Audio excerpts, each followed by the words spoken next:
Welcome back to Dieu Han RV. We hope you're doing well. Today, we'll visit a peaceful countryside where Yin and Mr. An are quietly building a life together. But while the garden blooms under their hands, something darker remains buried, secrets Mr. Chin has yet to reveal. Yin bent down to pull a weed from the soil while Murin stood nearby, holding a watering can. The morning was quiet. Only birds and wind whispered between them. "Do you think we can stay here long?" she asked gently. He paused, then smiled. "As long as we need." They worked in silence, side by side, planting new herbs in neat rows. Yin wiped sweat from her forehead, her fingers caked with soil. "It feels almost unreal, doesn't it?" she murmured. Murin nodded, staring at the garden. Sometimes peace feels stranger than chaos. A breeze passed, carrying the scent of fresh leaves. Yin looked toward the road leading into the hills. "You think they're still looking?" she asked. Mr. An kept his eyes on the soil. "I think they'll stop when they hear what they want, but the truth hasn't fully come out yet." They sat on a small wooden bench near the garden. Murin handed her a cup of cool tea. "If something happens again, I want you to be ready," he said. Yin looked at him, eyes narrowing. "Do you know something I don't?" He didn't answer right away. "The man they caught," he finally said. "Mr. Chin, he's hiding something.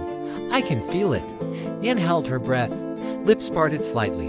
"What kind of secret?" He looked away. "I don't know yet. But it's something big. And if it surfaces, it could change everything." Yin stood up, dusting off her skirt. Her eyes scanned the open field. "I'm tired of running," she whispered.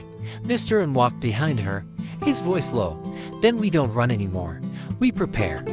The silence that followed wasn't heavy, but it was final. Back in the garden, they resumed their work. But this time, the rhythm had changed. Every seed they planted felt like a countdown. Every glance they exchanged held a question unspoken. And beneath the warm sunlight, something cold had taken root. If you're enjoying these emotional stories, don't forget to like, share, and subscribe to the channel. The peaceful air was deceptive. Even the birds seemed quieter. Mr. An adjusted the fencing while Yin straightened the tool store. She looked up. "Let's not lie to ourselves, and something is coming." He nodded once. "Then we face it together." And yet, for the rest of that day, they smiled as they worked. They listened to the wind, but in both of their hearts, the same thought pulsed like a quiet drum. If Merchant speaks, will their small world survive what he reveals? A quiet knock echoed through the old wooden house. Mrs. Chin opened the door slowly, her eyes narrowing at the uniformed man outside. He greeted her calmly, identifying himself as a police officer. He said Mr. Chin was being held at the station for questioning. Mrs. Chin stepped aside to let the officer in. Her voice was calm, but her eyes flickered with unease. "Would you like tea?" she asked. He declined politely, scanning the room with quiet attention. Everything was in place, too neat for a house in distress. "We just have a few questions," the officer said, taking out a small notebook. Mrs. Chin nodded, sitting down across from him. "Of course, I'll answer whatever I can," she replied. Her hands folded neatly in her lap, but her thumb tapped nervously. "When did you last see your husband?" he asked. "This morning, before he left," she answered. The officer paused. "Do you know where he went?" She hesitated. "No, he didn't say." Her tone was even, but the answer seemed rehearsed. The officer glanced around the house. A faint smell of something recently burned lingered in the air. "Did you burn anything today?" he asked. "Just old newspapers," she replied. He nodded slowly, making a note. Her smile was thin and tight. "Do you know if your husband had any unusual visitors recently?" he continued. She shook her head. "No one strange came here," but her voice faltered. "Just for a second." He noticed. Silence followed, filled with unspoken tension. The officer looked at a photograph on the wall. Mr. and Mrs. Chin smiling in a garden. "Has he seemed anxious lately?" he asked. "No," she said quickly. Too quickly. Her fingers tensed again. The officer knew there was more beneath her words. "We're hoping your husband can help us with a case," the officer said gently. "It's better if the truth comes from here, too." Mrs. Chin nodded, but her gaze dropped to the floor. "I really don't know anything," she murmured. "Ma'am, we'll need to inspect the house," he said. Mrs. Chin flinched, but nodded. "Of course," she replied. Her voice was calm, but her knuckles whitened as she gripped her sleeves. The silence that followed was heavier than before. The officer and his assistant began their search, methodically checking each room. In the corner of the bedroom, they found a tall cabinet, its surface dust-free as if it had been used recently. Mrs. Chin stood frozen in the hallway, eyes fixed on the closed door.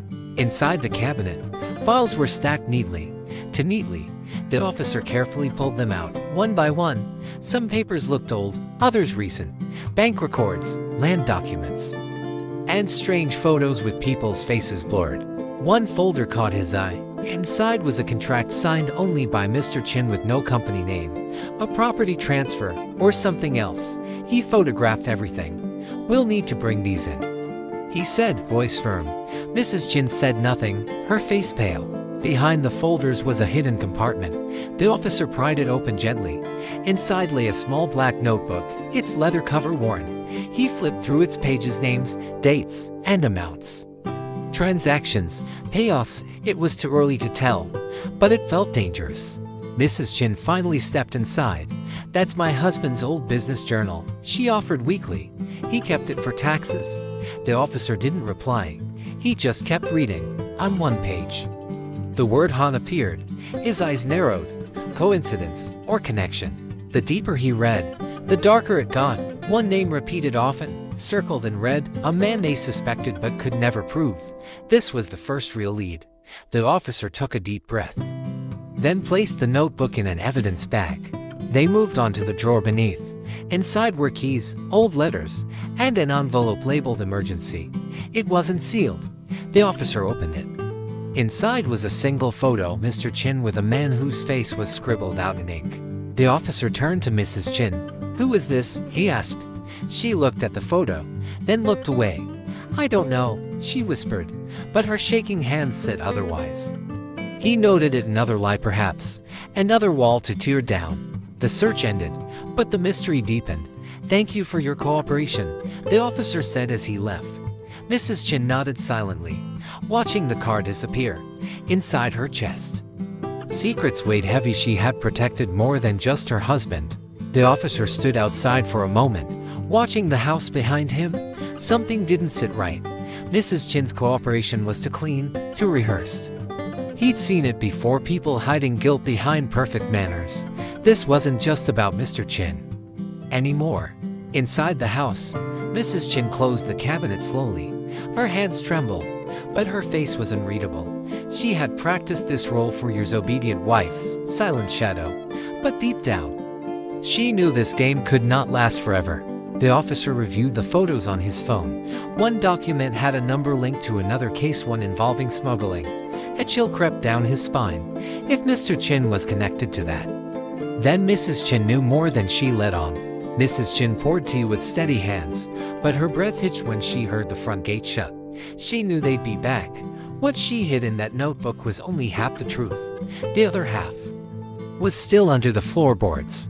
Mrs. Chin opened a drawer in her bedroom and stared at a photograph. 3 people smiled back at her, one of them now gone. She whispered, "Forgive me," and tucked it away. That photo could unravel everything if it ended up in the wrong hands. The officer made a call to headquarters. "Request a second unit. We're dealing with more than just local corruption." His tone was calm, but the tension in his neck betrayed urgency. Something much larger was brewing, and it started right here. The officer's partner reviewed handwriting samples. One note in the journal didn't match Mr. Chin's style. "You see this?" he asked. This was written by someone else, possibly a woman. The implications were clear. Someone else helped hide the trail.